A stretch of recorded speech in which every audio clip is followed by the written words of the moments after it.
Calling all nerds. This is More Than Dice, the podcast where we dive deep into the realms of everything nerdy. Whether you're a nerd culture connoisseur, a tabletop titan, a miniature gaming marveler, or just someone who proudly embraces their inner geek, this is the podcast for you. And now here's your hosts, Gonzo, Nerd, and Mizzy.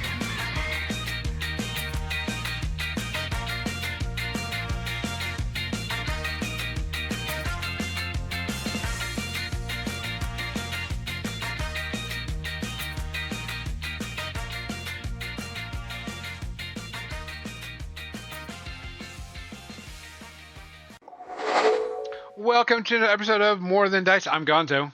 I'm Nerd. Ow. I'm making me wear my ears already. Welcome to episode 314. Today's podcast, we're going to be comparing the D&D books. And when we say D&D books, all the different versions of D&D that are out there that are the common ones. Because recently, of course, the new Dungeons & Dragons 2024 edition came out, and Tales of the Valiant hit, and of course Pathfinder's on that. So we're going to do some comparison, and these are all personal. These are not like what you must have, must do, blah, blah, blah, blah, blah. These are all going to be our personal choices and our personal things, so don't take it too seriously. If you like playing what you want to play, go right ahead. But before that, let's get to the business. We want to thank Cuttlefish Colors for sponsoring the channel. If you like some good sketch and glaze paints, go ahead and reach out to them. There's some very good colors, very bright and vivid and bright colors. Also, they have just plain, average, standard type basic colors to go with their paints. We want to thank Turbo Dork for providing us awesome metallic paints with the turbo shifting type paints also to go along with there, which I will be using for my Infinity Army once I get a chance to painting my Infinity.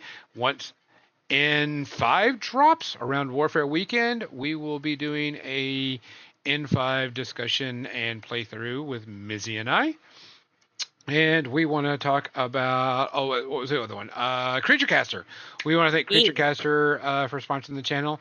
Make sure you check out their My Mini Factory page where you can get roughly 10 to 12 miniatures a month and a 5th edition modules to go with it. And don't forget to check out Judgment Eternal Champions for a nice miniature game that you can play on your tabletop, which is actually really, really fun.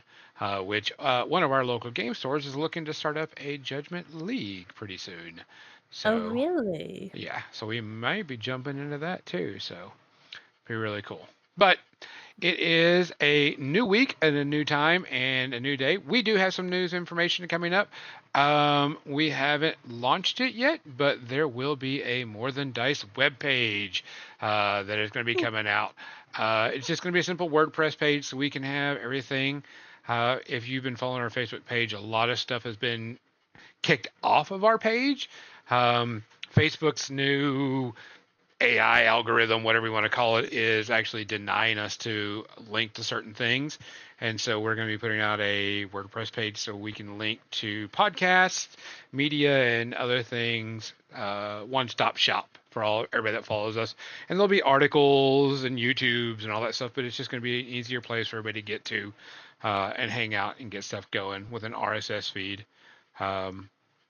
for the podcast and such to make it a little bit easier for everybody to do things. So We decided we wanted nice things, so we were doing it. Yeah, and like I said, it's not going to be crazy. We're not dropping any other of our social media platforms. This is just going to be an easier way for us to get channels, because it's also going to allow all of our podcasts that we release with them having the ability to do that also. They'll be able to put out articles or put out YouTube videos and log in and add things there. That would be the one-stop shop type thing. It'll be a simple WordPress, so it's not going to be anything huge, but it'll be there. It's not, like I said, hopefully it'll be a good, people will start using it. But we're working on getting that set up. Mizzy said she'll have the entire thing done by the end of the podcast. And Mizzy said no such thing. You sit on the throne of lies, sir. No. It's just going to take us a little bit to get set up because we're all learning it and logging in and getting stuff done. So my WordPress knowledge is limited. Yeah. So I will be heavily relying on Google. Thank you. Yeah, we'll be getting that up. So not bad. So keep an eye out for that. Help get all that stuff out there since Facebook doesn't like links anymore. Because they dumb. So. D-U-M. Also, we will be coming ending October, beginning November. Team will be off because we'll be going to Warfare Weekend. But we will still be doing, we probably won't do a Wednesday night stream that week because we'll be actually going out of town that day. Yup. But that's not allowed. but everybody else will still be doing. We'll still be doing our Wednesday night painting. And since Gonzo has finished all of the terrain for that narrative table, I will be working on my Warcrow stuff. Nerd will probably be working on our Meko Gabo. And trying to get that done because I got to get the Warcrow stuff done because I'm bringing Warcrow to Warfare Weekend to play and test out. Some people have asked for some demos to see what it's like, so figured we would do that. Yeah. So, and Mizzy's going to be bringing her Warcrow so we can have 2 armies to play against. It's warg. Yeah. So, other than that,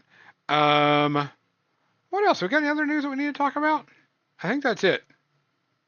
I think that's all the big stuff. I think that is all the big stuff. I think we've gotten all the cool big stuff out of the way. Do we have any shout-outs this week?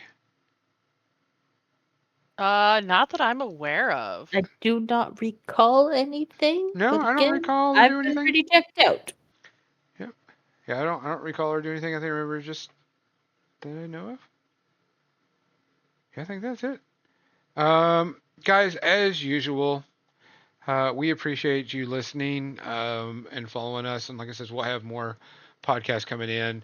So if you do not, if we can't, we'll post something on Facebook, but just find our RSS feed or SoundCloud or YouTube or I should say, or iPod or iHeartRadio and follow it there. You'll get all the episodes that you need and want from them on that area. The real business we need to get down to hand to is if you were listening at the very beginning, Mizzy's drinking Gatorade. So Mizzy, what are you drinking today? Laser Freeze Gatorade. You know, she's a cop because she called it by its real name and not the color. Oh. So There are multiple blues, okay? You gotta be specific. So you got to get hydrated is what you're telling me? Yes, I am a very dehydrated individual, and I can't. You can't do it? I can't do it. There's only so much I can do, and this ain't it. Nerd, what are I you am drinking today? hydrating. I am having good old H2O. Which sounds like what I'm going to be doing is just some good old H2O. But because I actually drank a lot of coffee today, my coffee brand that I usually buy is no longer making whole beans. And so I've been testing out different other coffee whole beans and I've got one and it's not as strong as my normal one, but it's a very creamy coffee. So tomorrow I will have it with my breakfast and see how I like it. But it wasn't bad tasting. It's just different than my normal coffee. I only usually do a medium roast. I don't do a dark or a light. But this is a very creamy medium roast. So I need to get hydrated too because I had too much caffeine today. Because I did a lot of cleaning and everything else too. Other than that, guys, please take care of yourself. Please look after each other. Make sure that you're doing what you can to help each other out. As usual, if you see something, say something. If you hear something, say something. If you can do something, do something. And if you can't, find somebody that will because we need to look after each other. Tons and tons and tons. Absolutely. Cheers. Cheers. Cheers.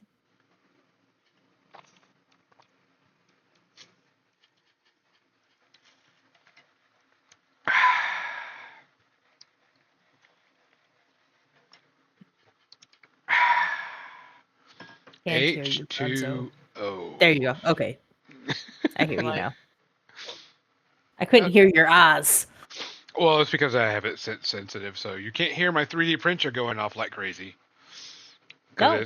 It's going like nuts right now trying to print out a Hue Forge picture of a female water elemental creature. So Okay. type thing. Looks really, really cool. But so guys, we are going to be talking about RPGs. Big surprise that we talk about RPGs here.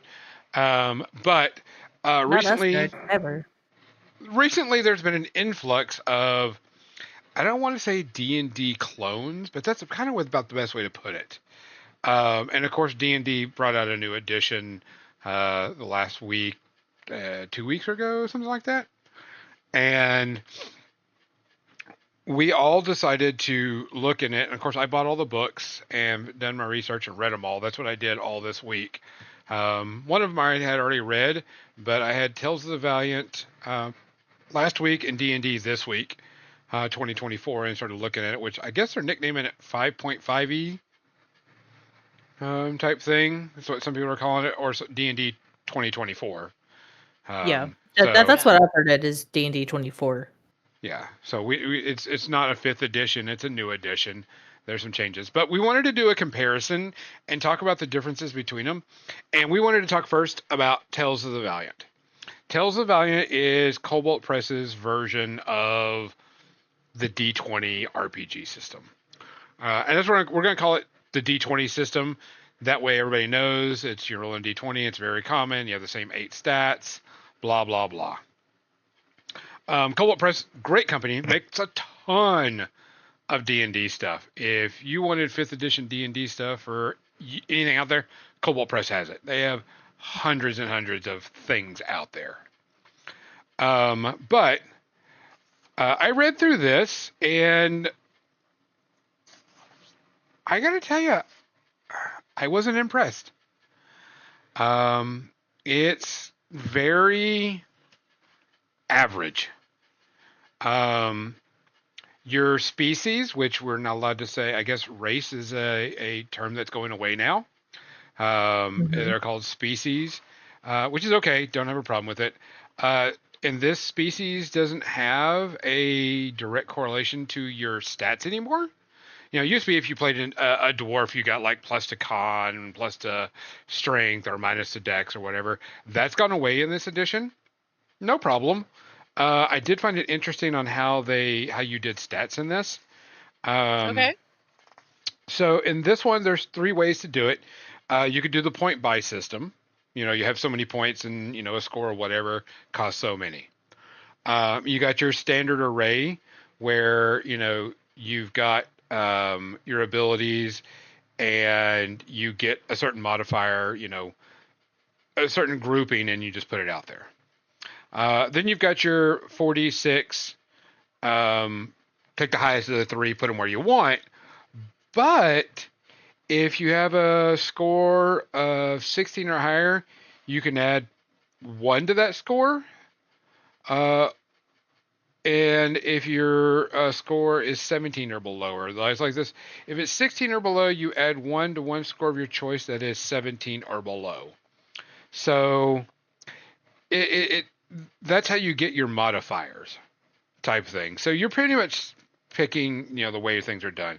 The point buy system is you have so many points you could buy it, so you can kind of get, I want an 18 strength. Well, you got to pay this amount. The standard array is 16, 14, 14, 13, 10, and 8, and you just put them wherever. Their standard array is much higher than the standard for many of the other games. Because there's really no way to get stat changes in this, besides through feats and stuff like that, but not by buying, whatever race you play or whatever. You've got your standard characters in this. You got your barbarian, bard, druid, fighter, monk, paladin, ranger, rogue, sorcerer, warlock, and wizard, but they add mechanist, and they're an engineer that can sculpt magic. So they can, make better weapons or better armor. It's kind of like a magical blacksmith. Best way to say it. Type thing. And everything is kind of about the same to everything else. So if you have a barbarian, you're a barbarian. The subclasses, they only give you 2 subclasses. So that one's kind of, and you get it actually like a level before everybody else. So usually you get them at whatever, I think at 4th level. This one you get them at 3rd. If I remember correctly, at 3rd. And then like the barbarians, you get Berserker and Wild Fury. And one of them's the Berserker, and then you're having an affinity with animals. So like, there's not much, you know, character optimization besides those two. And here's the thing, you know they're going to bring out more. It's Cobalt Press. They're known for their products. They're going to bring a ton of stuff out. So there's going to be more. But as just the base book, it's just that. There wasn't, nothing made me really want to. I went through this and looked through all the classes, and they're all pretty much the standard same of everybody else, just there. The lineage. Go ahead. Sorry. How do you feel about the spells? How they have them set up? Because whenever I was looking at different material online, because I am the too long didn't read person, so looking at sources of other reviewers and what they've got going on, they describe the spells as like having a spell circle type of thing, and divided into different spell categories. What do you think of that?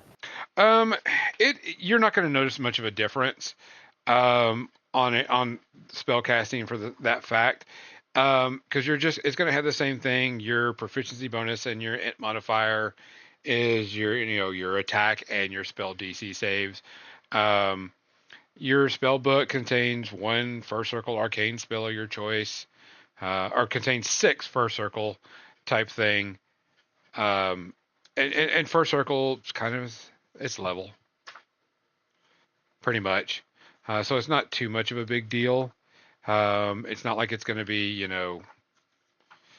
you won't feel any different about that. I think it's more of a name changing thing than anything else.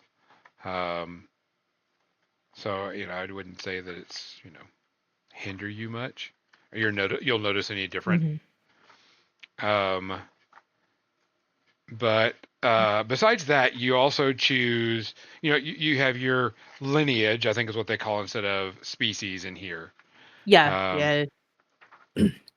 Type thing. And that one, you got beastkin, which means you're just a bipedal beast creature, and you could choose pretty much anything you want. Lizard, bear, blah, blah, blah, and you can kind of change it up. Type thing.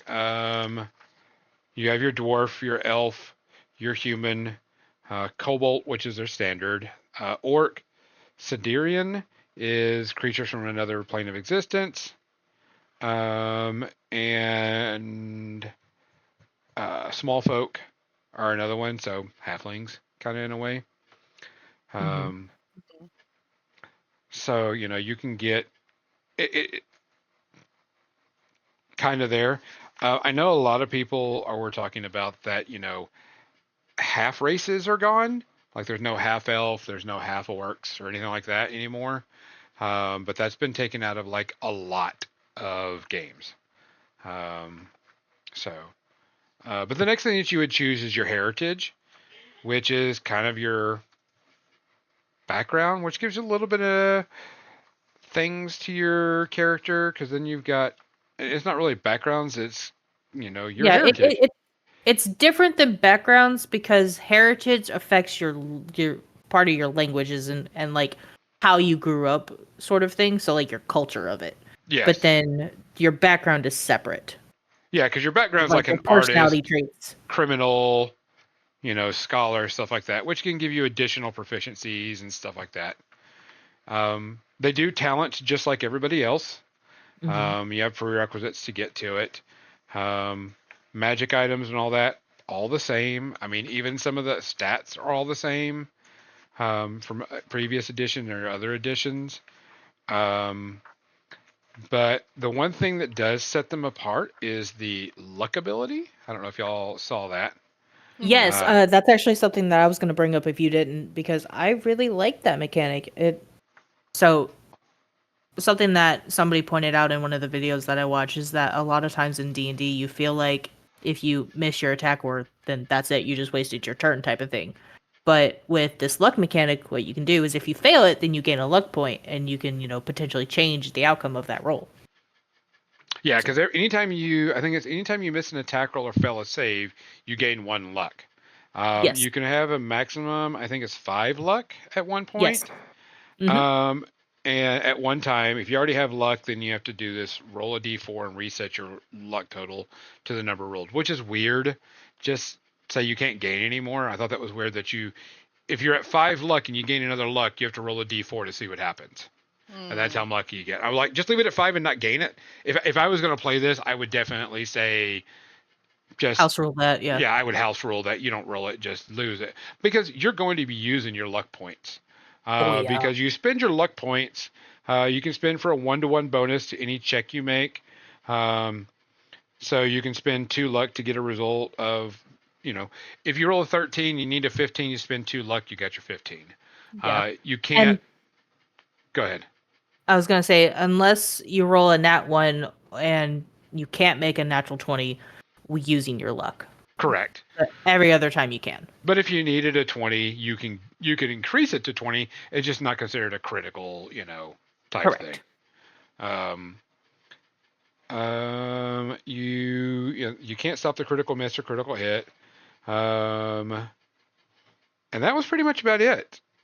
But I mean, that's not like a really big thing to change. I mean, it's nice, but you're going to be using it. Type thing. So it's good. There's not anything that's really making me, go that this is definitely not a big change in the system. Mm-hmm. Not a huge thing. Cobalt Press, like I says, they're going to be bringing out so many things for Tales of the Valiant that, the system just came out. So there is tons and tons and tons of ways I wouldn't say improve this, but to make it different and increase more of the things that we're doing it. They did include, what do you do during downtime between adventuring, which is kind of good because it lets you can do some researching, crafting. So it gives you a little bit more, that, because while everybody is, adventuring, we don't talk about downtime as much, but that's okay. You can add that. It's not huge. But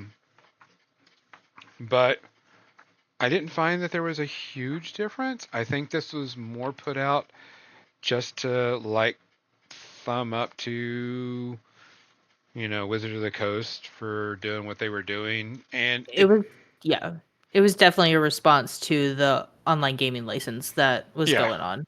Yeah. Yeah. I mean, it's not bad. Nothing wrong with it. Simple system. You're going to have a ton of supplements. You're going to have a ton of things come out for it. So it's not, you're not going to be left with just this, but it just came out. So I wasn't impressed with it. Nothing made me go, oh, I have to change this system. You know what I'm saying? Mm-hmm. Yeah. There is a small, creature index, but nothing really big in there, which I think monsters manuals are always great. Yeah. They do have a separate monsters manual. Yeah, they do. But like I says, there's going to be, there's they call it Monster Vault, and there's going to be tons and tons of stuff coming out because it's Cobalt Press. They're, used to having it. I did have to say that there is a slight issue with the book. If you have any oil or anything on your fingertips, it can smudge some of the lettering. So you got to be careful. So make sure that if you buy the book, make sure you don't have any water or oils or anything, heavy greasy stuff, because it can smudge and blacken the pages. Because I don't know what I had on my hand, but I grabbed a page and I went to do it, and it smudged the print, and I was like, oh. That's not good. So, Art of Michael says the DM book is in a couple of weeks. I hope that they address a usable crafting system. You know what's interesting is the craft. Being an old school gamer, crafting was never really a thing, but has gained a lot more popularity in the last few editions about people being able to craft things. So I think it's great. I think it's really, really good that we're adding more cool things like that.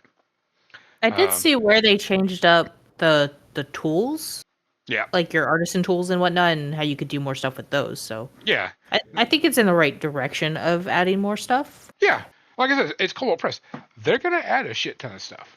Yeah, like most of my experience with Cobalt Press up till now has just been like their Tome of Beast books. Yep. So I'm really excited to have them come out with like rules. More shit. Yeah, just keep giving us stuff, Cobalt. Seriously. Yeah. More content. Give us all the content. Give me. Yeah. So our next one, we're going to talk about Pathfinder Second Edition, which is the newest edition of Pathfinder, which is interesting because this was also brought out as, I don't want to say, another thumb up to the open gaming license, but it kind of was type thing. So has anybody got anything they want to talk about that real quick before I go? It's super crunchy, but the customization is worth it, I feel like, if you're more comfortable doing the math as a player. Yes, that is one thing that has not changed from first edition to second edition, and is still very number crunchy. Yeah, Pathfinder. The newest edition of Pathfinder, and Pathfinder has always been like this. It's always been the biggest competitor to. Made sure you knew that before we started. Okay. Has always been. This is like the second version of D&D. It's either D&D or Pathfinder. That's usually what people have played. Pathfinder has allowed a lot more customization of your character. Yeah. And there's a lot to it. There is a character builder and all this stuff for it, which makes it a whole lot easier, so you don't have to worry about it. But you get a ton of stuff with your character. You have Bard, Cleric, Druid, Fighter, Ranger, Rogue, Witch, and Wizard. Companions, familiars, blah, blah, blah. And then it's got all the archetypes, so you can do, multi-classing and so on and so forth. So you can do, pretty much whatever you want. And build your character pretty much however you want. Arna Michael says loves the 3 action system. I think Pathfinder, as Mizzy says, crunchy. It is kind of number crunchy, and it is a lot. But there is a lot that you can do with this.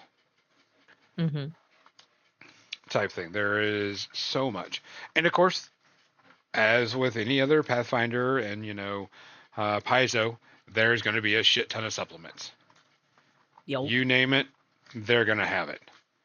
I love all of the options for the species, like the mushroom people and the folks, and all of that. Like, yes, give me all of that. Yeah, they do add the new species, which is good. Where did it go to? What is it? We also got to think archetypes, which are the multi-classing of everything, so you could do many different things, which is actually really good. But where is? I wanted to get to. Oh, ancestral. I went way too far. I should have had this written down. I'll go through. But I didn't. The different. This goes to the basic standard, where if you choose something, you get things for being your race as you level. So you don't just I'm a dwarf, and I get plus to con and plus to speed, whatever. You get things when you level up. So if you choose a dwarf, you can get certain feats. They give you toughness, and then 5th level you can get another feat. So on and so forth.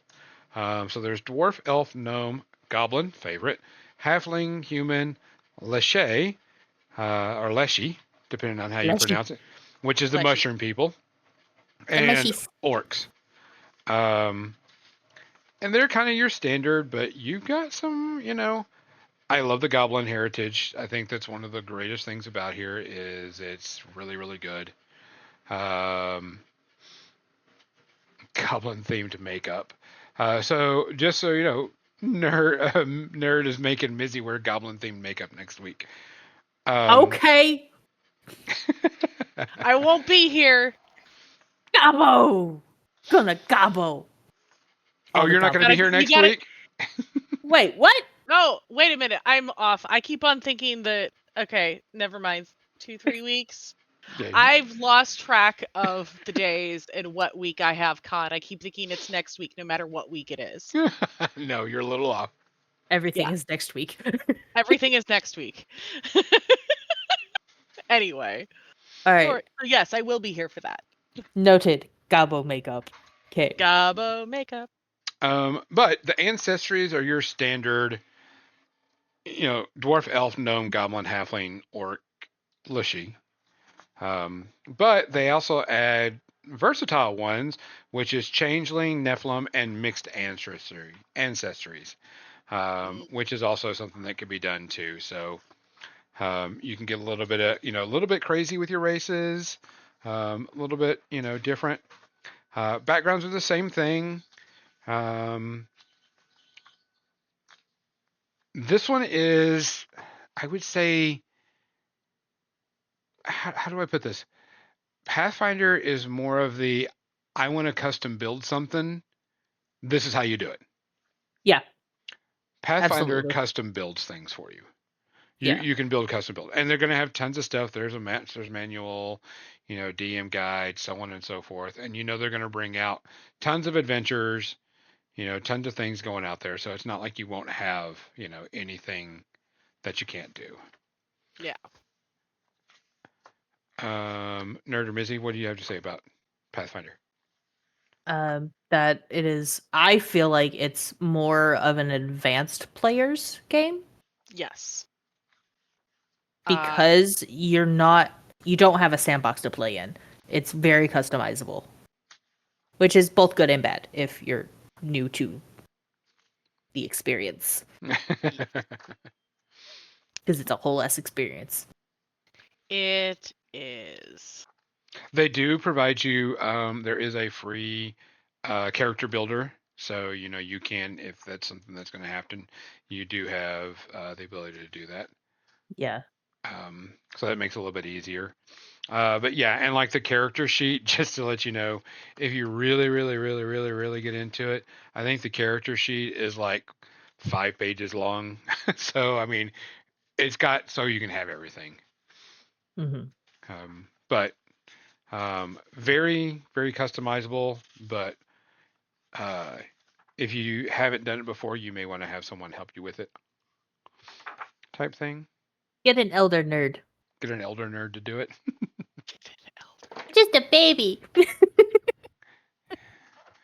So it could be possible.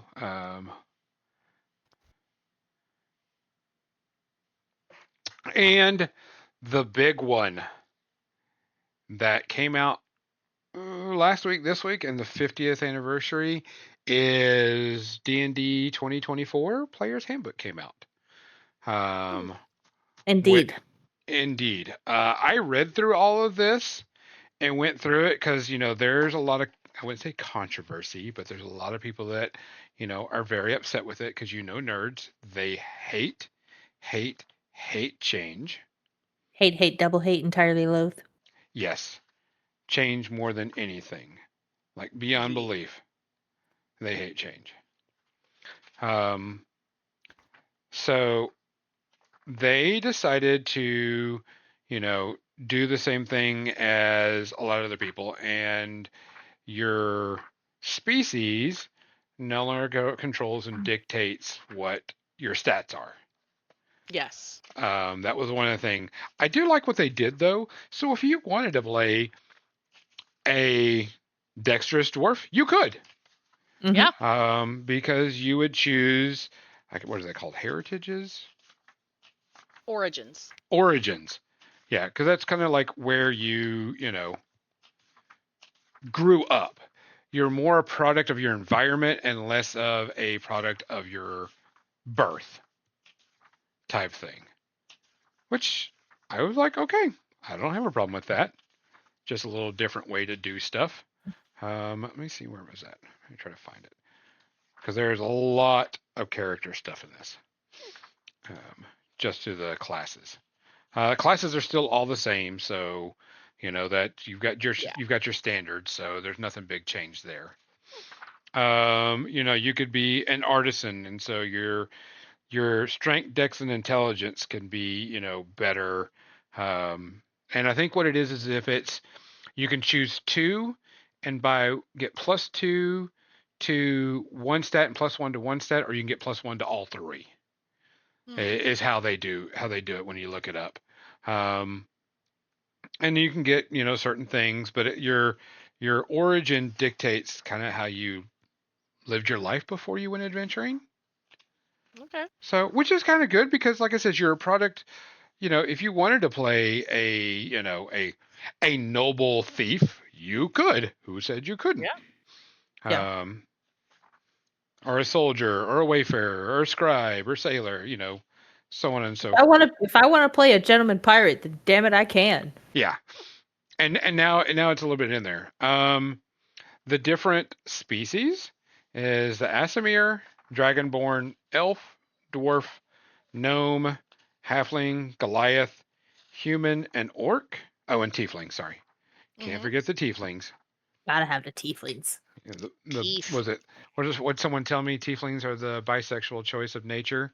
So You're out of line, but you're right. You're not. Yeah, I was gonna say. You're not wrong.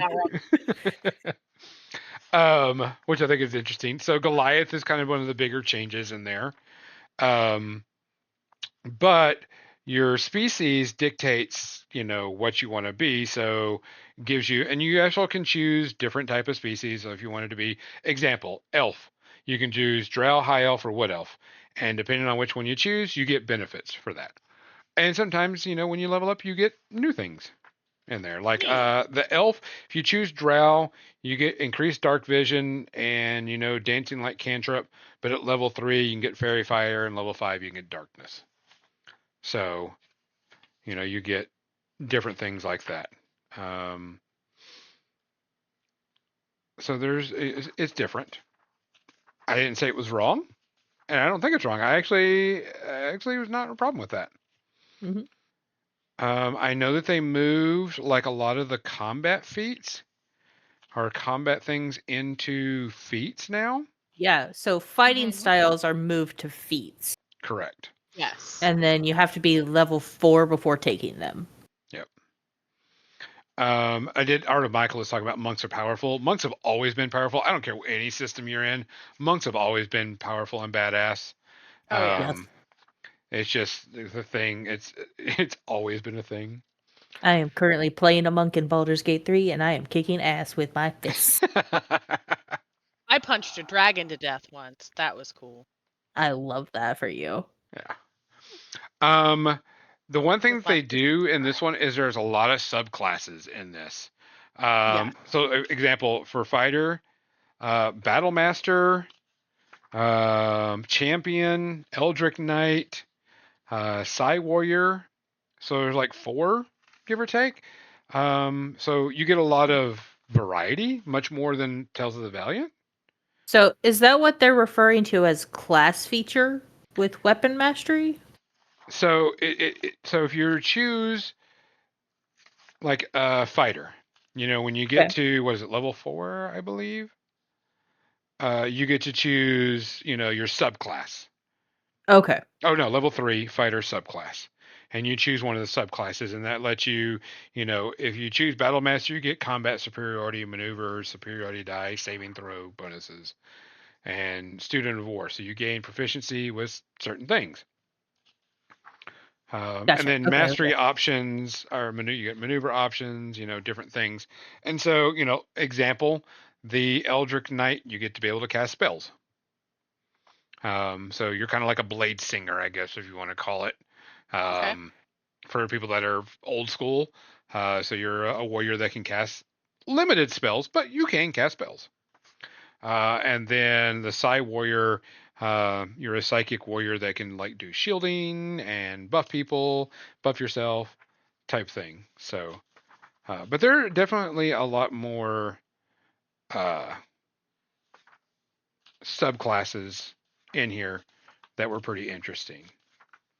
Nerd, you were talking about proficiencies because you had some notes on that.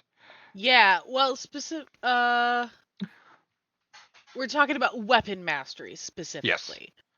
and Mizzy was mentioning that So also. Yeah. yes. So all weapons now have an extra ability, but you have to like skill up your mastery in said weapon in order to, I think, to gain those, or in order to use the ability. But they have things like cleave, graze, nick, push, sap, slow, topple, and vex. So they can do things like impose advantage or disadvantage Hmm. in a situation. They can knock somebody prone, push somebody back, incapacitate somebody, grapple somebody. Another one of the big things that they've changed is how unarmed strikes work. Because Hmm. now, instead of having to make a grapple check, now each successful unarmed strike can do one of the following: it can do damage, or grapple, or shove. Yep, which makes monks really powerful. Yup. Uh-huh.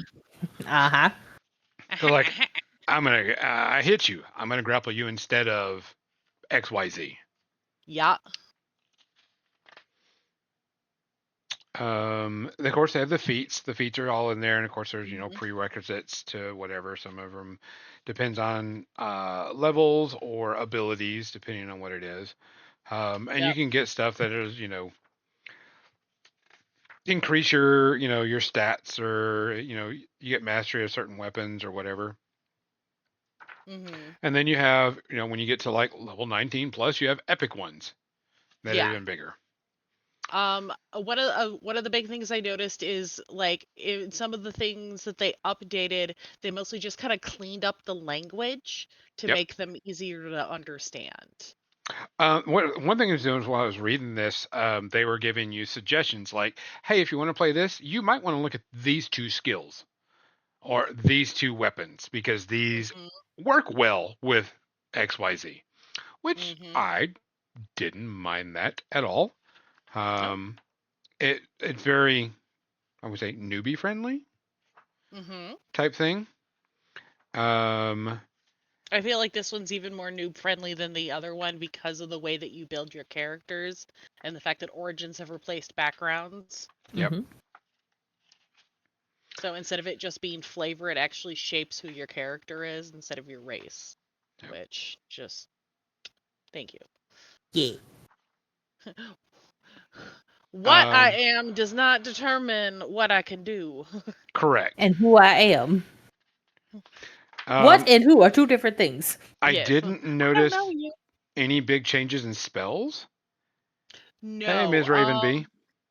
Hey Raven, what's Hi. up? Hi, hi, hi. I didn't notice any big changes in spells or anything that made me go, oh crap, or whatever. I didn't read through all of them, but there's still your standard stuff um, in there. But I didn't notice no more silvery barbs. The one thing that I meant to check and I forgot to check was the old edition of Psi Knife to the new edition. I know they kind of condensed a lot of stuff down, Yes. type thing. They condensed a lot of the subclass stuff down. I Um, if I remember correctly, some of the other things that they've changed, like clerics, I think spiritual weapon is now concentration, where it wasn't before. And but like some paladin abilities are no longer concentration where they used to be. Yep. So like they've made some little tweaks here and there in that kind of respect as well. They also gave cats dark vision. That was like I thought it was hilarious. That was the one thing they were all Ironically, that came up today in my session because I'm just like, oh, I was gonna turn into a cat, but I don't have dark vision. They're like, be a rat. I'm like, okay.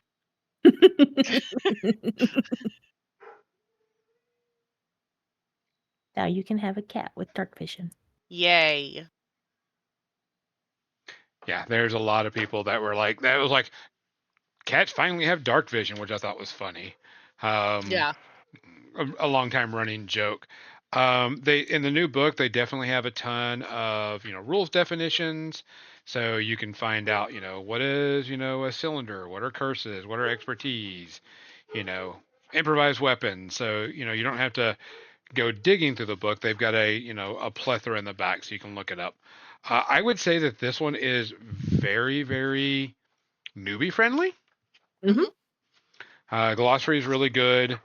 My biggest complaint about this whole thing about the 2024 is we didn't get a monsters manual and a DM guide at the same time. Yeah. No, I'm really annoyed that they're spacing them out. Yeah, I A lot of people are. Apart. I can see not the DM guide, but that usually is where you get all your magical items and such, and it does help DMs. But most DMs are already there, so we don't worry about that much. Yeah. It's more of the monsters manual. Yeah. I don't think we're getting the monsters manual until next year. I think. I want to say February. I think that's a very big misstep for them. Because I would if I was going to bring out two things, it would be Player's Handbook, Monsters Manual. Because a GM, a good GM can just wing anything, and you could wing stats of the monsters, but for something that's very newbie, you definitely want that. Yeah, so Dungeon DM's Guide comes out November 12th. Monsters Manual comes out February 18th. They should have at least flip-flopped those. Yeah. They should have had all three out at the same time. Yes, but if they absolutely had to, type of thing, you know what I mean? Yeah. And then they should have at least flip-flopped those. Yeah, I think that's a misstep by Wizard of the Coast, but Yet another. Yeah.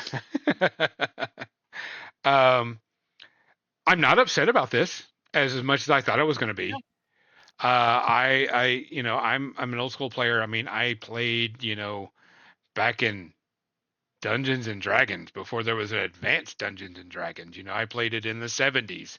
So, I'm used to, all the changes. Are you old? I'm fucking old. I'm 52. So, I've been playing this for a long time. So I've gone through every edition that's been out there. This is not a bad edition.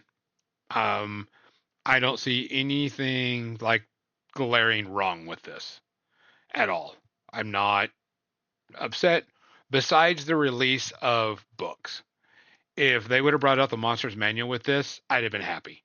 But without having the Monsters Manual with it, kind of just irks the crap out of me. Because that means people that are running this for the first time, they got to make up shit. Is it that big of a deal? Not really. But if you're wanting to get people into the game, you need to give them all the supplements at once. Yeah. Yes. The basic ones. DM Guide, sure, you can kind of get away with that for about a month or so because you're looking for RPG stuff or you're looking for, maybe magic items, but definitely the Monsters Manual type thing. So, not bad. Not upset with it. But those are the standard, we call them D20 systems that kind of everybody's playing. We're going to give a ranking to these. And guys, this is not a ranking to say that you should or shouldn't buy. This is just a ranking of whether I would like to play it over one or the other. From our least favorite to our favorite. Based on this. Now, we know people are still going to be playing a 5th edition because people are not going to switch over their systems. But if you were to start right now and you had to choose which 3 that you wanted to play, my least favorite would be Tales of the Valiant. Wasn't impressed by it. Didn't make me want to go, ooh, I want to play this, or ooh, this is cool, or got me excited. Is it a bad product? No. Is it just something that can make me get super excited? Not really. It's just kind of there. No big changes that make me want to choose this over anything else.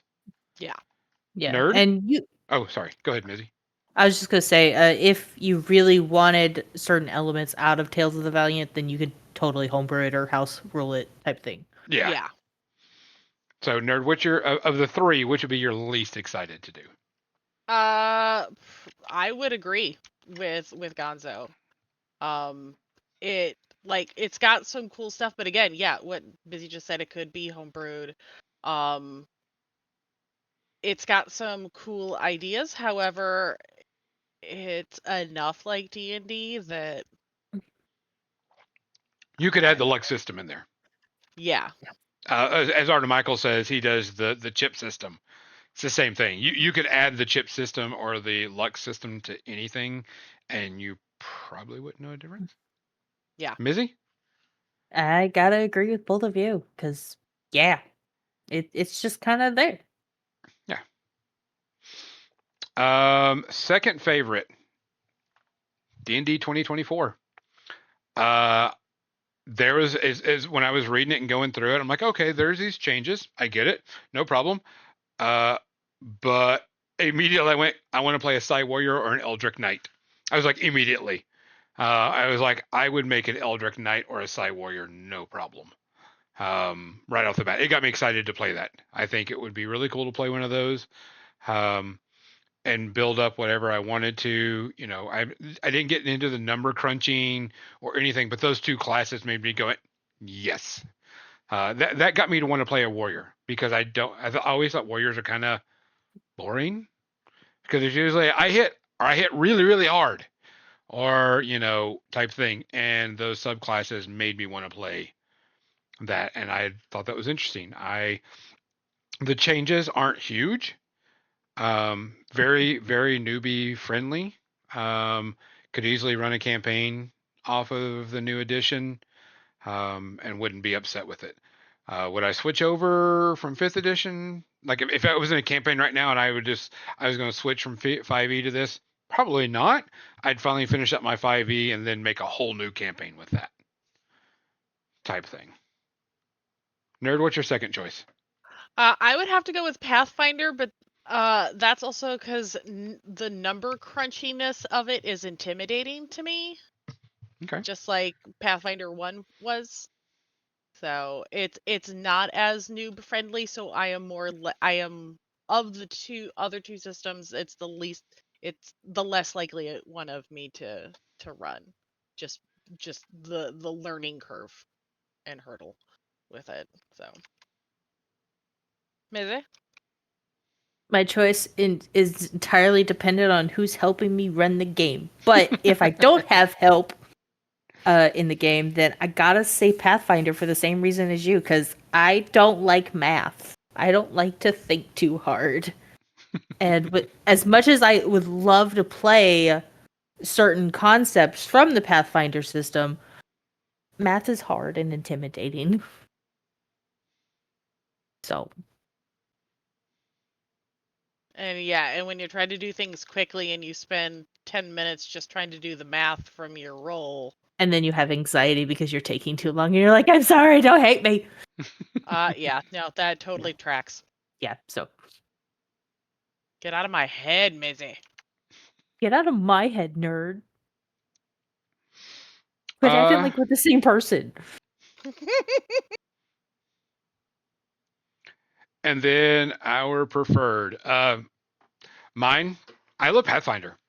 Pathfinder is my choice, but I can handle the crunchiness, especially since there is a character builder, so it makes it a whole lot easier.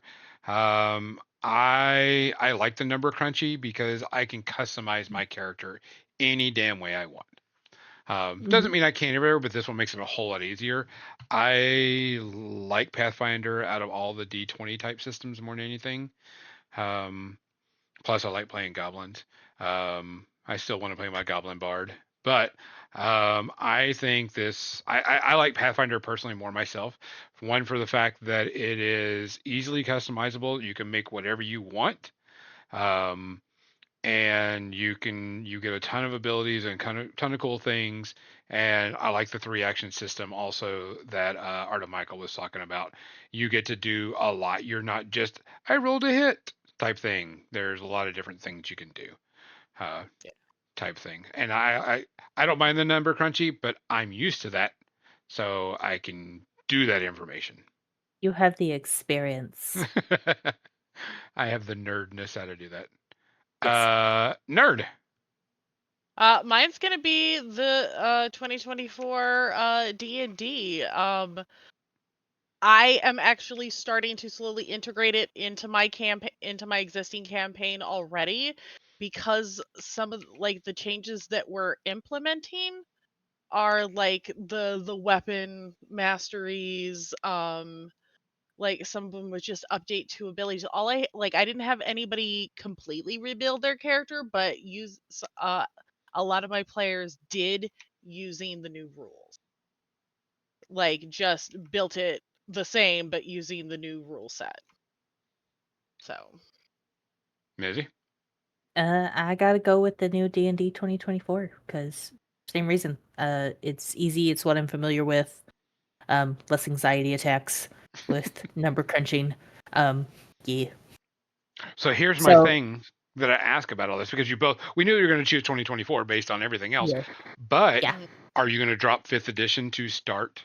So say if you were playing in a campaign right now, you're running it, and would you tell everybody we're changing to 2024, or do you think you're going to drop 5th edition completely and play 2024? I'm not sure. Um I think I will for my next campaign, but not for this one. The only thing that we're really using are the weapon masteries and the new class changes. That's actually something that I was gonna ask you if because I haven't looked at rebuilding my character with the new rules. I can totally sit down with you and do that. Cool.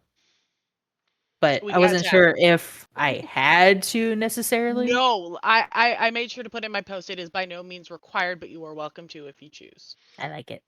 I Like, think right now, yeah, because Grim isn't, but D is. I think if I were to run a D&D campaign right now, aka Wizard of the Coast one, and I had Mm-hmm. to use it to choose between 5th edition or D&D 24, I would do D&D 24 over 5th edition right now. Mm-hmm. Um, just because it would be an easy start, an easy look, and it wouldn't be a big challenge. Um, Yeah. so some of my books aren't usable. I would say some of my books aren't usable, but they're really usable because it's just 5th edition and I can convert it over to 2024. So it's not like it's a big thing. I'll Yeah. Um, move that ish. yeah, I mean, because I have the Tales of the Yawning Portal and Dragon Lance and all that, so it wouldn't be hard to port that stuff over. But if I were to do D&D right now, start up a new campaign, it would be 2024 over 5th edition because of Yeah. how easier it is for it. Hmm. If I wasn't 8 levels into a campaign, I would change over. But because of where I'm at in my campaign, it's just not feasible. We've I, been playing for a whole year We had our first anniversary. We're gonna have our first anniversary session next time. in It'll be November fun. In November. we, after work weekend. if anybody's doing a long-term campaign, I have some free time, but it has to be a long-term campaign. But I prefer Pathfinder over it just because I like the crunchiness. Not that you can't take and make a goblin race in D&D 24 or whatever. I mean, there's always way to do this and always ways to get it in. And especially now that stats aren't part of your species, that makes it a whole lot easier Yeah. Yeah. because you don't have to worry about it because because really the stuff you get from being a goblin, you're like, oh, this is what a goblin gets. Easily done. You don't have to worry about the stats because the stats aren't tied to the species of the character anymore. So I thought that was interesting. Like I said, so we all agree that Tales of the Valiant is our least favorite. But doesn't mean that it can't be improved because, hey, it's Cobalt Press. They're going to bring out a ton of shit. Nope. Yep. And they're just getting started too. Like, yeah, they're gonna improve. Yeah. Our biggest issue with D&D 24 is no Monsters Manuals and no DM guide at the start. Mostly Monsters Manual. Yeah. Which I think for waiting until February is a long time. Yeah. That's a long time not to have that. Pathfinder, crunchy, but very customizable. So whenever I was doing my rankings of it, I put them in order of what I thought was most beginner friendly to least beginner friendly to more advanced type thing. Yep. So D&D is most beginner friendly. And then you've got Tales of the Valiant is like beginner to intermediate because you've got a little bit more complexity, but it's also kind of the same. It's kind of like the middle ground. Yep. And then Pathfinder is the more advanced person who's been playing for 30 years game. Yeah. Pathfinder was really hard. Pathfinder First Edition was hard for me to try and pick up as a noob. So. Yeah. I like it because I like the customization of it, but I can definitely see a reason for people wanting to play D&D 24. Yeah. Now that I'm in a Pathfinder campaign again and having to build a character for the first time in a decade, it is super super customizable. That's why I have a Gonzo to hold my hand and do math for me. Gonzo, do math. Do math. Exactly. Yeah, I like this. By the way, this is only the D20 stuff. There are plenty of other systems out there that you can play in any other type of fantasy world, other systems. So this is we just wanted to cover these three because they're kind of the D20, genre, spin-offs of D&D type thing and the standard choices, type thing. The new D&D 2024 book, nothing wrong with it, in my opinion. Just a different way to do things and very, very newbie friendly. Very well. I'll probably get more people into it because it's pretty easy. Pathfinder, a little bit more crunchy system, a little bit more advanced system, but a really good system. And Tales of Valiant is just meh. It's just there. Nothing bad. Yeah, just there. Just there. So let's switch over to the media section because I know Nerd said she had several things to talk about, and I only have one, and Mizzy said she had 42. So I have 2. So guys, there is our review. Nothing wrong, nothing bad. It's all of our personal opinions, type stuff going on. We enjoyed all of that. There are plenty of other things. Just FYI, I will be running a household RPG in person with a bunch of people, and it'll be 3 people's first time playing an RPG game. And one person said they would never ever play an RPG game, and they saw Household and they were like, I want to play this. So it'll be pretty interesting. We'll looking to see if we can set up a date on that to play because I'm looking forward to it a lot. I thought we did? Question mark? Yeah, we're waiting to hear back from one of the players to make sure. She's sick, right. so we have to wait. I remember now. Yeah. Okay. So I'm going to start off our media section. I'm going to combine 2 into 1 because I was watching these while I was doing the painting of the stuff this week, and I watched Empire Strikes Back and Return of the Jedi. Good comfort movies, good something to watch while I'm painting. Still awesome, still good, still fun. It still amazes me that those 3 movies have spawned off this entire world of stuff. It's amazing how those 3 movies have created such a big effect on everybody's life. Pop culture, Jedi is an actual religion in, I think it's Australia. So I mean, it's amazing that this one little story has spawned so much out there. Oh yeah. Has such an effect on everybody's lives. But uh, no space RPGs to talk about on this. It's just really good science fiction. It is good versus evil science fiction, so just got to deal with that. Nerd, what's your first one? Mine is Buffy the Vampire, the TV series. I after being badgered about it for 20 years, gave into peer pressure and am finally watching the series. I'm about 6 episodes into season 1, and it's painful. It is so 90s. It is camp beyond belief. There is some super cringe moments, but it's also a lot of fun. Like, I'm now picking up references that my friends made growing up that I never got. And like, it's also becoming I was made aware that Xander is basically Joss Whedon inserting himself into the story, and that explains so much. But I give it like a 2.5. It's not terrible, but it's not great. Yeah, just a meh. It's a solid meh, but I'm having fun. It's something to watch. Better than a stick in the eye. Yes, it's better than a poke in the eye with a sharp stick. Thanks, Dad. You're welcome. Mizzy, what's your first one? It's one that I regret watching actually. So I attempted to start watching something new, and I got through 2.5 episodes, and I fell asleep during the third. It is Twilight of the Gods. It is a Zack Snyder thing that covers some North mythology, following this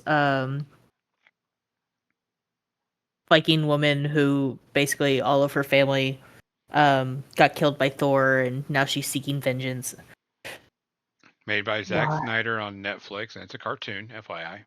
It is an adult animation, and it has adult content in the first 2 episodes at least. I fell asleep during the third, so I cannot verify or deny if there is more. But yeah, don't waste your time. It's Zack Snyder, man. Why is he allowed to keep making content? I don't know. But here we are. So It's a mystery. It's like why they keep letting Michael Bay make movies. I like the concept of it. I do. I got through the first 2 episodes. It was good concept. But it just no. I don't like it.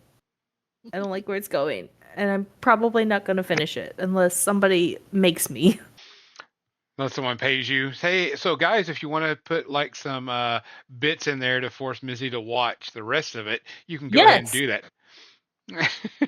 I will not watch Rebel Moon. Gonzo's got that covered. Thank you. But yeah, if you want to pay me to watch the rest of it, go for it. You won't have to pay me a lot, though. How many bits would it take you to go? What's the bit conversion to monies? I don't know. Shit. I think it's about $1 for. Hold on.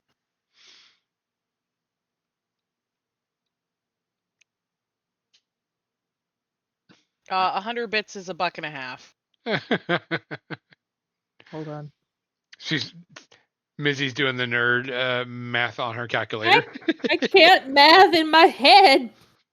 Hold on, you said $1.50? Yeah, it's $1.40, but I'm with tax. It's like $1.50. $1.50.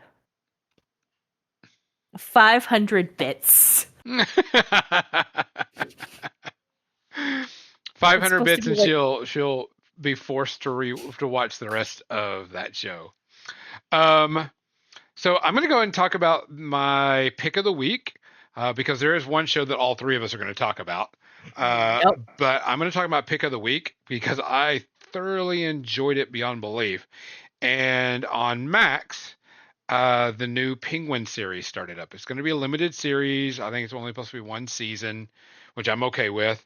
And it follows Colin Farrell's Penguin from the newest Batman movie, Penguin.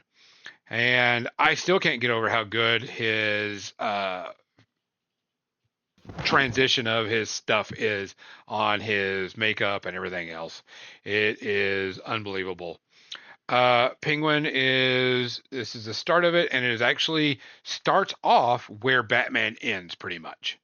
Which is So, why I wanted to watch Batman before I watch Penguin. yeah, which I highly recommend watching Batman. Hold on. Back up. But Which Batman? The Batman.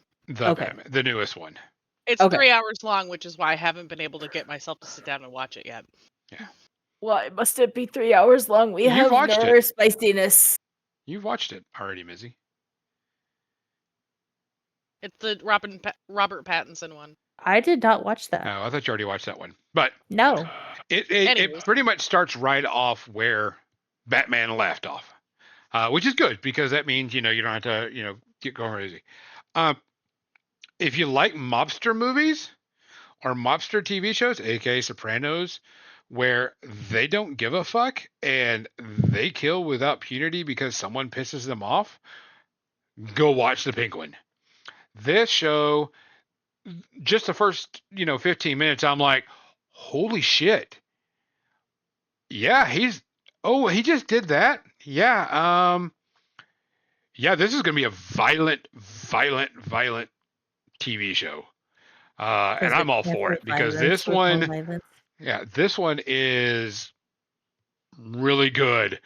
And what Penguin's doing, this is not a Penguin that's a jokester or, the comic book, type one. This is Penguin because he's got, something wrong with his foot, has a problem walking, but does not give a fuck and will kill you because you said something wrong.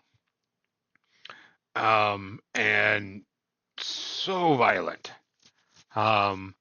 There is another character that comes into the show. I'm not going to talk about it because I don't want to spoil it. That is going to be like Penguin's right-hand man in this. It's very, very good. Looked up the character, and I guess the character has no role in the comic book. But everything went really well. And they delve more in Penguin's background, like you see his mom, you see different other aspects, so on and so forth. So it's not going to hold back. It very much has the genre of like The Sopranos. This is very mobsterish, very hardcore, very violent, very bloody, very sadistic in some things, but also this criminal mastermind subplotting to get things done, to frame people for other things type stuff.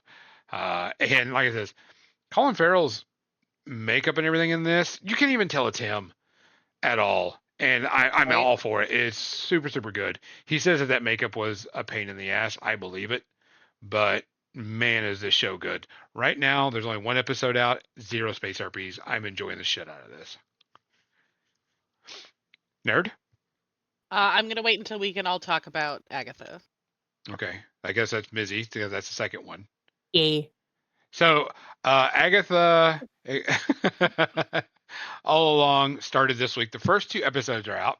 So, if people don't know, Agatha Harkness has a very, very little role to do in the Marvel Universe comic book type thing. Yes, she was, but she's not like a big character or anything that has, world-changing type things like Scarlet Witch and blah, blah, blah, or the X-Men, so on and so forth. A minor character that had good powers, taught people how to do things. She wasn't there's not like an Agatha Harkness, big thing.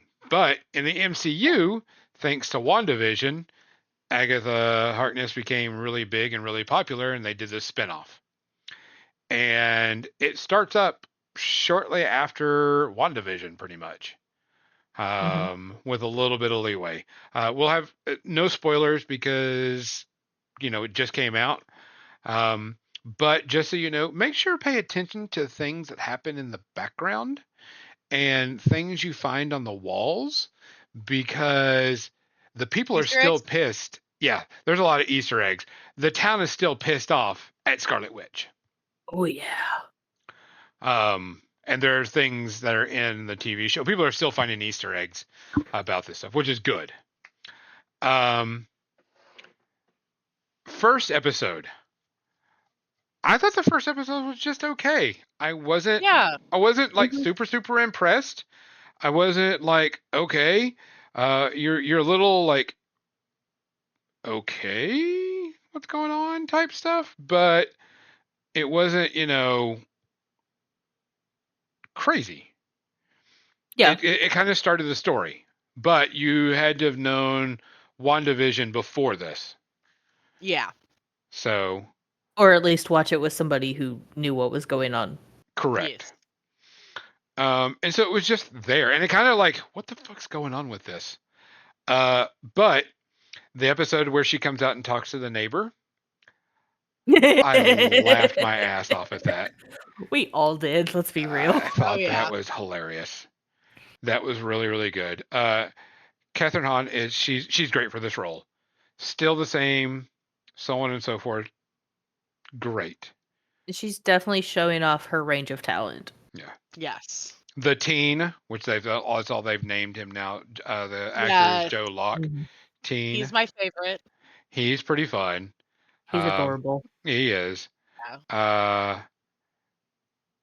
The rest of the cast is there and pretty good, but I will tell you my favorite is Miss Hart, Deborah Jo Roop. Mhm. She is, your neighbor next door. She's going to be hilarious this season. She is going to be a hoot. If she's not, I'm gonna be very disappointed. Yeah, she looks like she's going to be a lot of fun, especially. So the second episode came around. The second episode Oh yeah. was really good. Yeah. It is still Mhm. character building and story building, but you get the other witches for the coven and so on and so forth, and you're learning all the backgrounds and all this other stuff of all these other witches, which has been really good. I was there, especially the spookiness and creepiness of the things that are happening in the second episode. I'm for it. I was like, yep, Yeah. I'm in. Can we talk Yeah. about how fabulous Aubrey Plaza and Patty LuPone are? Because yes. Praise she. Praise she. I would like any and all Aubrey Plaza in anything, but she's especially smoking in this. I gotta say. Yes. And Patty LuPone is she's just classic. I love her. So I watched her. God, what did I first watch her in? Oh, what was that TV show she was on in the 90s? There was a few of them. Yeah, I'm blanking. It's okay. But Life Goes On. That's what it was. Oh yeah. But yeah, She's also in Pose. Pose is fabulous. And Penny, and I think I finally figured out where I recognize her from. Penny Dreadful. Oh, that's yeah. right. I completely forgot about her being in Penny Dreadful. That's a rewatch I'm gonna need to do. Uh-huh. So, because Penny that's Dreadful was really good. Yeah. The singing part, I thought that was very cool, very neat, very interesting, and everything that happens in that that type thing. That section really solidified everything for me. And said, I'm in. People are saying, what is Agatha and all this? Really, guys, in the Marvel universe, she wasn't anybody big or whatever. She played, a role, but she wasn't, this super powerful, blah blah blah, world crushing person. And I don't expect that out of this series either. I'm expecting a witchy Marvel Universe MCU thing happening. I don't expect anything to, completely. I don't think it's going to be changing anything or, manipulating the MCU in any way, form, or fashion, but I'm very for it. I had a good time with it. So far, I'm enjoying it. Mizzy Nerd? Definitely will continue watching. Weekly, Yeah. even, because I have somebody that is insistent on watching it with me. Some other Weekly. witchy person? Yes! Imagine that. Another witchy person. Yeah. I enjoyed it. I thought it was very good. I can't wait to learn about the teen because I think the Yeah. teen is going to be very interesting. Oh, yeah, for sure. Yeah, I want to learn who the teen is and what the teen's doing. Yes. So, Mizzy, do you have anything else? Nope. That's all I got. Nerd? That's all I got. I guess I'll go with me. Another episode of English Teacher dropped. This one still solid, still good. It was about gun safety and gun courses in Texas school because for people who don't know, this is a this high school is in Texas, so um, just good entertainment. Um, it's not there to make this huge agenda or whatever, but it's just good solid entertainment. Highly enjoyed it. I'll wait to give a full rating after the entire season, but still watching English Teacher.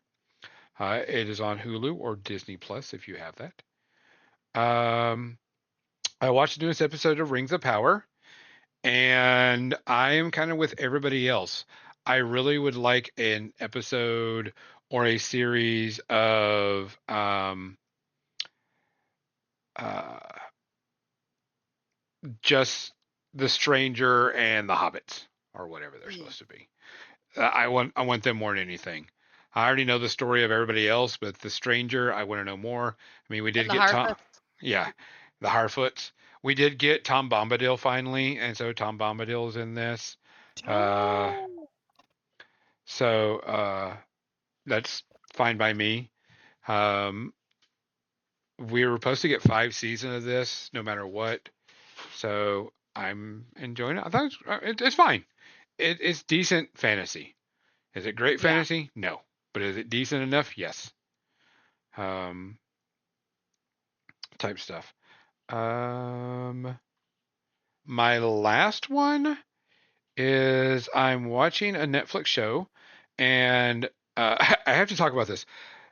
Southern Korean competition shows or game shows are a breed upon themselves. Kind of Um, like Japanese game shows. It is so different. And nothing wrong with it, but I've learned that there is a technique that they do in everyone where they repeat lines. Like, he's going to chop this way. He's going to chop this way. And they repeat a line quite often through this. And I don't know why. I don't know what the purpose of it is, besides to emphasize what's happening. But I am watching a show called Culinary Class War. It is a cooking competition. Surprise, surprise! I like a cooking competition where they take 100 cooks that are well-renowned, Korean cooks from around the world and in Korea, and put them against 20 hugely world-famous Korean-style cookers, chefs. Okay. But what they do is they made these 100 cooks vie for 20 spots. And these chefs would come up, and they're called the Black Spoons, by the way. And they had 100 minutes to cook a dish. And the judges would come up and taste their dish and tell them whether they're moving on or not, or maybe they're waiting. And like they would come up and goes, "Your food's salty. You're out. Bye," and then walk away. I'm like, Damn. they weren't wasting like any time, and they it was brutal. respectfully done, but it was brutal. They were not holding back type thing. But it was interesting some of the dishes and see some of the things that they're doing. They've made it to the top 20, and then the top 20 are going against the 20 white spoons, which are like world renowned, famous, blah blah blah chefs. and they get paired off, and they have to cook a random dish from this refrigerator, like eel or whatever. And the cool thing about what I like about the two judges that are judging it, when it comes to this competition, when it comes to this one, they're blindfolded, so and they don't know who's cooking what, so they don't know if it's a world-renowned chef or this amateur type thing. Um, Interesting. they Okay. just get to taste the food and that's it. So they're going just off of taste, smell, and taste. I thought that was kind Yeah. of interesting. And then they decide who, and they both agree that person moves on. If not, you know, they lose a point. But I think the next episode is like a team competition. Okay. So it'll be two white spoons probably against two black spoons or whatever. It's still ongoing. We're getting the things, but it's an interesting competition. It's interesting to see the food and what they do with it. There was one guy, he was like, I'm very well known for my meat. I'm just going to cook a rump piece of meat, and that's it. He was like, what are you going to season it with? Just salt. And he's going to be cooked so well that that's all you're going to want. And the guy goes, you're cut. Type of thing. And then there's somebody that's like really, really crazy and making everybody is like, you have to mix up everything to the beat of my drum. And he's like drumming and the guy's mixing it up. And he's like, oh, you're done. Now eat it. And the guy goes, he shakes his hand and goes, you're eliminated. It's way too salty. But it's interesting to see it. I love cooking competitions because I'm a big foodie. So it's nice to see all these different, dishes that they're doing and how they do it and everything. So I'm enjoying it, but I love cooking competitions, especially foreign things, because I get to learn about new dishes and new foods and different things that are made and how they're made. There is one guy on there. Uh, he is a self-taught cook, self-taught chef, and every one of his dishes are from mangas. So he's like, uh, steam curry, manga, page, 7, chapter 3, page 7. That's all it has his Interesting. dishes. So it's kind of interesting. And they were like, you're really self-taught? And he's like, yeah. He goes, you're really good for a self-taught type thing, which I think was good. I thought that was cool. Yeah. But there's some, Michelin star restaurant cooks, so on and so forth. But I'm enjoying it.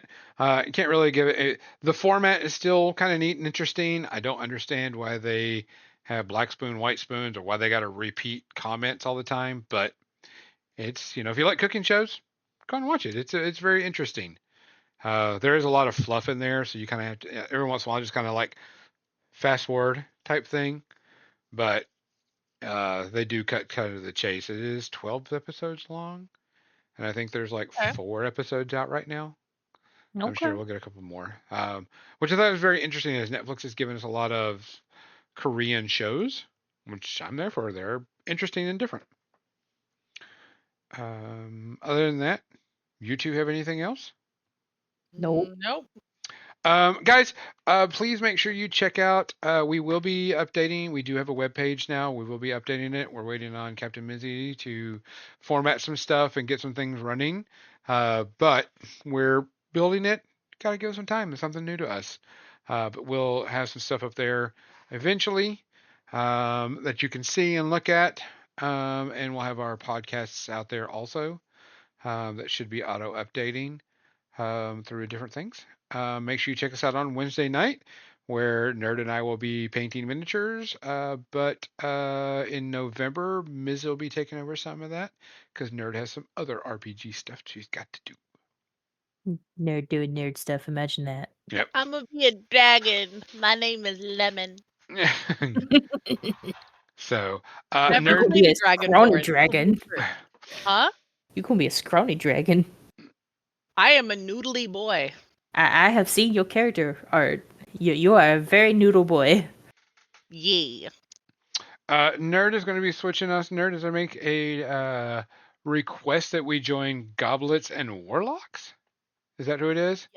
Yes. She's going to be doing some charity work with them, so make sure you stick around. Make sure you say hi and rate them. Give them a follow. That way you can have and help out. So, guys, we appreciate you coming out. We appreciate you listening. As usual, if you see something, say something. If you hear something, say something. If you can do something, do something. If you can't, find somebody that will, because we got to look after each other. For More Than Dice, I'm Gonzo. I'm Nerd. And I'm Captain Mizzy. Good night. Thanks for listening to More Than Dice, making the world a better, nerdier place, one dumb joke at a time. Be sure to subscribe wherever you heard this podcast so you never miss a future episode. For more nerdy action or to connect with your hosts, check them out on Facebook.com/morethandice and Twitch.tv/more_than_dice. Until next time, stay nerdy, stay proud, and we'll see you soon on the More Than Dice podcast.